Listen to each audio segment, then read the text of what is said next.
RJD में तो आ रहे हैं, राको भाग करके गए थे MIM से, मगर इसको तो ऐसा पब्लिक के बीच आए ना, उसको जूता से स्वागत होगा। पब्लिक उसको जूता मारेगा, जूता हम पहले मारेंगे उसको, क्योंकि राको धोखेबाज है, गद्दार है। MI से जीतकर वो आरजेडी में घुस गया। बाकी और सब जो नेता है वो लोग सिर्फ टाइमिंग पे आते हैं, जब उसका टाइमिंग आता है आया वो अपना जो मांगना रहता है, हाथ पैर जोड़ना रहता है जोड़ लेता है, उसके बाद वो निकल लेता है और दोबारा वो यहाँ नहीं आते हैं। वैसे एक विधानसभा ऐसा है जहाँ बीजेपी को निकलने के लिए सोचना बहुत ही जद्दोजहद करना पड़ेगा उसको। पहले भी बोल रहे थे पिछला इलेक्शन में कि यहाँ आरजेडी जीतेंगे, मगर ऐसा हम लोग का माहौल बना कि एक झटका हम उसको फेंक दे उठा करके MIM को जिता दी। इस बार भी ऐसे ही होगा। हम लोग को विज्ञान में जाहिल है, जाहिल की तरह काम करेंगे, जो एक तरफ से जाएगा हम लोग भी जाते जाएंगे, उधरे जाएंगे। अभी क्या, अभी तो सब वैसे है, कुछ बता नहीं पाएंगे अभी क्या है। ऐसा क्यों कह रहे हैं? उन्होंने तो विकास किया। भगौरा है, भगौरा धोखेबाज, हम लोग का वोट लेके यूज किया है, हम लोगों को निकम्मा बना दिया, यानी कि हमारा समाज में कोई विकास नहीं हुआ। आए तो सही, एक बार अगर वहाँ आए तो सही, उसका स्वागत करेंगे। लोग फूलों से करता है, हम तो जूतों से करेंगे उसका। इन चुनाव में उन्होंने 4 सीट यहाँ से जीता, 5 सीट। इस चुनाव में उनको 10 सीट होता, लेकिन उन्होंने मुसलमानों को दुश्मन समझे, दुश्मन है वो लोग। अभी तो यहाँ सब वही वोटर लिस्ट में लगा हुआ है, जो भी होगा जब ये क्लियर होगा तभी पता चलेगा। पब्लिक को वोट पब्लिक MIM को डाला था, ना कि किसी कैंडिडेट को देख कर डाला था। चाहे वो कुत्ते के गले में अगर टिकट डाल देता वो भी जीत जाता। इसलिए वो जीतने के बाद वो सिर्फ जा करके ऐश करते हैं, अयास नेता है, ये काम का नेता नहीं है। देखिए हाथी बाजार चलता है, कुत्ता हजार भुगता है। जब वो समय आएगा तो सब एक साथ हो जाएंगे। जिस बिहार ने सदियों तक भारत की प्रगति को नेतृत्व दिया, उसको पंजे और लालटेन के शिकंजे ने पलायन का प्रतीक बना दिया था।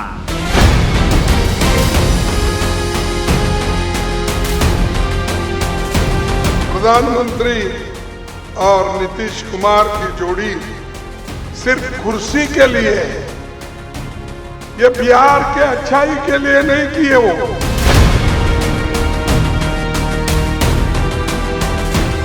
अब गोड़ पकड़ुआ मुख्यमंत्री की बिहार में कोई जरूरत नहीं। मैं हिंदुस्तान की जनता को और बिहार की जनता को कह रहा हूं, और जैसे महाराष्ट्र का चुनाव चोरी किया गया था, वैसे ही बिहार का चुनाव चोरी करने की कोशिश की जा रही है।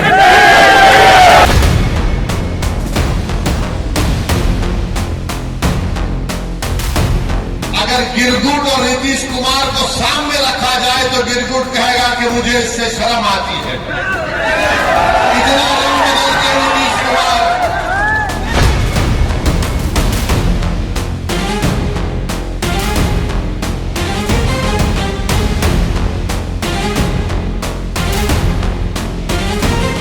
लगातार आप देख रहे हैं कि बिहार चुनाव को लेकर जनता के दिलों में जो बात है वो लगातार आपके सामने लाने की कोशिश कर रहे हैं। आज इसी को देखते हुए हम लोग पहुंचे हैं पूर्णिया के डगरुआ में। इसी के साथ साथ कल आपने देखा कि 22 विधानसभा में 2 प्रखंड आते हैं, जिसमें से 22 में हमने किया, और अब डगरुआ में हम इस वक्त मौजूद हैं। तो यहाँ भी लोगों से जानने की कोशिश करेंगे कि माहौल क्या है चुनाव को देखते हुए। मैं आप ही से शुरू करना चाहूँगा, 2 बात कर लेते हैं। क्या नाम हो आपका? मोहम्मद शाहिद। मोहम्मद शाहिद, क्या लग रहा है 3 महीने बाद चुनाव होने वाले हैं, तो किस तरफ इस बार माहौल? बढ़िया माहौल, बढ़िया है माहौल। माहौल बढ़िया है। किसके लिए बढ़िया है? कौन सी पार्टी के लिए बढ़िया है? लालटेन साहब जी। क्या नाम हो आपका? मोहम्मद हफीज। क्या लग रहा है इस बार की 22 विधानसभा कौन जीतने वाला है? आप देखिए, हार जीत तो अलग बात रहा, बाकी इधर तो वही कांग्रेस और आरजेडी का मतलब लगा हुआ है। पिछली बार यहाँ पर असदुद्दीन ओवैसी की पार्टी भी यहाँ से जीती थी, तो क्या लग रहा है इन तीनों को देखकर क्या लगता है? तीनों को देखकर जिनका पलड़ा भारी रहेगा तो वही निकलेगा। पिछली बार जैसे यहाँ चुनाव हुआ तो उसमें AIMIM जीती ओवैसी की पार्टी, तो क्या इस बार जीत पाएगी या फिर क्या लग रहा है? इस बार वो तो देखिए वही हो सकता है। हाँ? हो सकता है, पूरा फुल गारंटी नहीं है। क्या कह रहे हैं आप? वही है, वही जीतेगा। वही जीतेगा। प्रत्याशी कौन है यहाँ? अभी नहीं हुआ, गुलाम सरवर का चेहरा है। चलिए जी, क्या नाम हो आपका? मोहम्मद शाहिद। आप भी शाहिद है? जी। एक शाहिद से हमने अभी बात की, आप भी शाहिद, वाह क्या बात है। चुनाव को लेकर कैसा माहौल है? माहौल तो यहाँ पे जो एमआईएम ही जीतेगा। अच्छा जी। कैसे जीतेगा? इसलिए जीतेगा कि हम लोग कांग्रेस और आरजेडी को बहुत दिन से वोट देते थे, मेरा बाप दादा भी दिया, सिर्फ हम लोग को वोट लेके वो यूज किए हैं। हम लोगों को हमेशा ये यूज करने के काम किए, मुसलमान के बीते जहाँ भी है, सिर्फ हम लोग का जो है वोट लेकर के वो सत्ता में रहे हैं और हम लोग के बारे में कभी सोचे नहीं है। यहाँ एमआईएम ही जीतेंगे और आने वाला समय भी हमेशा एमआईएम ही रहेंगे। यहाँ एमआईएम के इधर प्रत्याशी कौन है अभी? गुलाम सरवर साहब है। गुलाम सरवर है। पहले जो थे वो भगौरा थे, वो चले गए, तो अभी दूसरा चेहरा जो गुलाम सरवर का है वही जीतेंगे यहाँ से। अच्छा, गुलाम सरवर कैसे हैं, मतलब क्या उनको लोग जानते हैं या किस एतबार से? बहुत अच्छे हैं। एमआईएम को लाने वाला सीमांचल के अंदर में गुलाम सरवर ही थे। कोई कारण जो उसका टिकट कट गया, नहीं मिला पिछली बार 2015 में, तो बेचारा जिला परिषद में लड़े और आज ऊपर वाले के कर्म से जो है अभी जिला चेयरमैन सब साथ अभी एमएलए के पावर में है, वो जिला में बैठे हुए हैं। आज तक हमारे कुलैया में कोई जिला में नहीं बैठे थे और इतना देखा है कि वो जिला में बैठे हुए हैं। और इस बार इंशाल्लाह गुलाम सरवर ही लड़ेंगे यहाँ से और भारी वोट से यहाँ से जीत के जाएंगे। लेकिन जिस तरह से मुसलमान कहते हैं कि हम आरजेडी को जिताएंगे, अभी देखिए बोलने के लिए बोलते हैं, समय जब आएगा, पहले भी बोल रहे थे पिछला इलेक्शन में कि यहाँ आरजेडी जीतेंगे, मगर ऐसा हम लोग का माहौल बना कि एक झटका हम उसको फेंक दिए उठा करके एमआईएम को जिता दिए। इस बार भी ऐसे ही होगा। लेकिन अगर यहाँ से गुलाम सरवर जीत जाते हैं फिर वो आरजेडी में चले जाएंगे तो फिर क्या करेंगे? नहीं, हम लोग को फुल्ली भरोसा है वो इंसान, इसलिए कि ज़मीनी आदमी है और अच्छे खानदान से है। ये भगौड़ा टाइप पर ये लोग लुच्चा लफंगा की तरह नहीं है, ये अच्छे परिवार से है। ये कभी नहीं भागेंगे हम लोग के बीच से और इन पे भरोसा है हम लोगों को, पूरा जनता को भरोसा है। और ये हम लोग के बीच हमेशा रहते हैं और यहाँ रात और दिन हर दुख सुख में जो जब याद करते हैं वो तुरंत हाजिर हो जाते हैं। और पिछले इलेक्शन में जो है वो जीते, जो अभी इससे जिला पार्षद में, तो यहाँ बहुत सारे चेहरा थे, इससे पहले भी कई बार से लड़ रहे थे, मगर उसका खड़ा होने से सारे को हवा में उड़ा दिए और भारी वोट से इतना वोट के गिनने वाला मजबूर हो गए। और इंशाल्लाह यही होगा। हाँ। इसमें भी यही होगा, विधानसभा में बहुत भारी वोट से जीतेगा। अभी बोलने वाला देखिए, हाथी बाजार चलता है, कुत्ता हजार भुगता है। जब वो समय आएगा तो सब एक साथ हो जाएंगे इंशाल्लाह। चलिए, क्या नाम हो आपका? एमडी शाहिद आलम। क्या कहेंगे, जिस तरह आप भी शाहिद है? जी। क्या बात है, 3 शाहिद मिल गए यार। थोड़ा सा आगे हो जाइए, रास्ता ना रुके। क्या माहौल है चुनाव का और किस तरह से यहाँ लोग प्लान बना? चुनाव में तो अभी अभी जो चेहरा दिख रहा है गुलाम सरवर साहब का। ये कौन है गुलाम सरवर, ये चर्चा जो यहाँ लोग कर रहे हैं? ये गुलाम सरवर ये जो है कि एआईएम के पार्टी से मतलब लड़ेंगे, वही हैं गुलाम सरवर।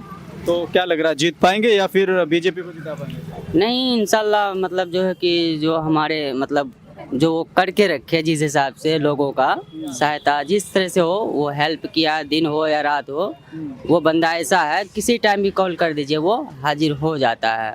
बाकी और सब जो नेता है वो लोग सिर्फ टाइमिंग पे आते हैं, जब उसका टाइमिंग आता है, आया वो अपना जो मांगना रहता है, हाथ पैर जोड़ना रहता है, जोड़ लेता है, उसके बाद वो निकल लेता है और दोबारा वो यहाँ नहीं आते हैं। और ये गुलाम सरवर साहब जो हैं ये 24 आवर्स पब्लिक के लिए मतलब अवेलेबल रहते हैं, किसी भी टाइम आप उसको कॉल कीजिए वो हाजिर हो जाएंगे। तो इस बार आरजेडी को नहीं जिताएंगे क्या आप लोग? आरजेडी को जिताते हैं, लेकिन एआईएम जो था वैसी साहब, उसमें जो आरजेडी कहाँ दे रहा है सीट मीम साहब को, वैसी साहब को काहे नहीं सीट दे रहा है? पार्टी में क्यों नहीं ले रहा है? क्यों नहीं ले रहा है? वो तो तैयार, अख्तरुल इमाम साहब यहाँ तक कि वो मतलब लेटर भी लिख के भेजा उसको, लेकिन वो एक्सेप्ट नहीं कर रहा है। तो ऐसे में अकेले लड़ेंगे तो कई लोग कह रहे हैं कि बीजेपी जीत जाएगी। नहीं, बीजेपी कहाँ से नहीं जीत पाएगी? बीजेपी नहीं जीत पाएगी। नहीं, सीमांचल से तो बीजेपी नहीं जीत पाएगी। आपका ये किशनगंज विधानसभा से बीजेपी नहीं निकल पाएगा। चलिए और लोगों से बातचीत कर लेते हैं।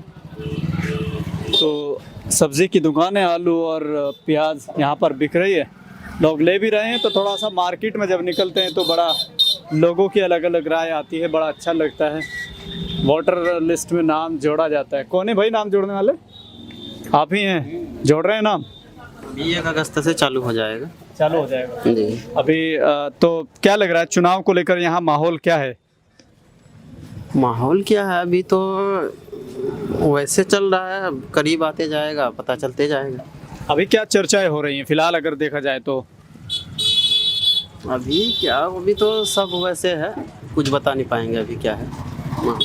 नीट में कामयाब नहीं हो पाए, विजडम आपके लिए लाया है दूसरा मौका, नीट रिपीटर बैच। इस साल विजडम ने नीट में बेहतरीन कामयाबी हासिल की है। पेपर टफ होने के बावजूद 545 मार्क्स के साथ स्टूडेंट ने शानदार परफॉर्मेंस किया है और 25% स्टूडेंट्स गवर्नमेंट सीट हासिल करने में कामयाब हुए हैं। ये कामयाबी का सफर एक बार फिर नए काफिले के साथ रवाना होने को तैयार है, जिसका हिस्सा बनने का मौका अब आपके पास भी है। विजडम नीट रिपीटर बैच शुरू हो चुका है, जिसमें न सिर्फ आपको तराशा जाएगा बल्कि आपको स्कॉलरशिप्स भी दी जाएंगी। अगर आपने 400 से ज्यादा मार्क्स हासिल किए हैं तो आपको 90% स्कॉलरशिप दी जाएगी और ऐसे ही इस स्कॉलरशिप का सिलसिला 199 मार्क्स तक चला जाता है। तो अगर आप अपने डॉक्टर बनने के सफर को मंजिल देना चाहते हैं तो इस सुनहरे मौके का फायदा उठाएं। नीचे दिए गए नंबर पर अभी कांटेक्ट करिए।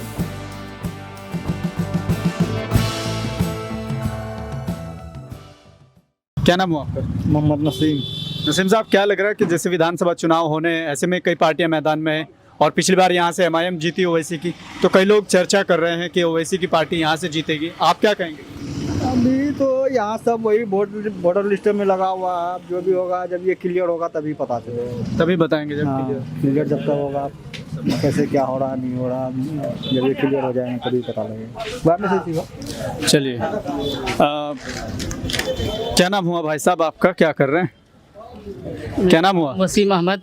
वसीम अहमद जी। क्या लग रहा है कि विधानसभा चुनाव है लगभग 2-3 महीने बाद, ऐसे में चर्चा लोग अपनी मनपसंद की पार्टी की कर रहे हैं, आपकी पसंदीदा पार्टी कौन सी है? हमारा पसंदीदा पार्टी MI है। MIM से कोई प्रत्याशी है यहाँ? हाँ है सर, गुलाम सरवर। कैसे, मतलब कैसे आदमी है वो? जनता के बीच रहते हैं कि नेताओं की तरह वो?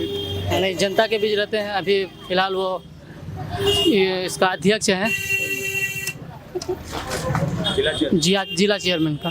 जिला चेयरमैन जी। तो क्या इस बार जीत पाएंगे लगता है आपको? हाँ, हमको तो पूरा उम्मीद है, हम लोग जी जान से उसको चाहे कोशिश करेंगे। कई लोग ये कह रहे हैं कि वो अगर यहाँ से लड़ते हैं तो BJP आ जाएगी, JDU जीत जाएगी, क्या कहेंगे? जी नहीं, वो वक्त बताएगा। वक्त बताएगा जी। 22 विधानसभा ऐसा है जहाँ BJP को निकलने के लिए सोचना, बहुत ही जद्दोजहद करना पड़ेगा उसको। लेकिन कह रहे हैं कि RJD का गठबंधन है और इधर ओवैसी की पार्टी है, ये दोनों लड़ते रह जाएंगे और इधर से JDU निकल जाएगी। अगले चुनाव में भी तो वही था ना, अगले चुनाव में भी गठबंधन था ना, फिर कैसे निकला? अगले चुनाव में यहाँ रुकनुद्दीन कैसे निकल गया?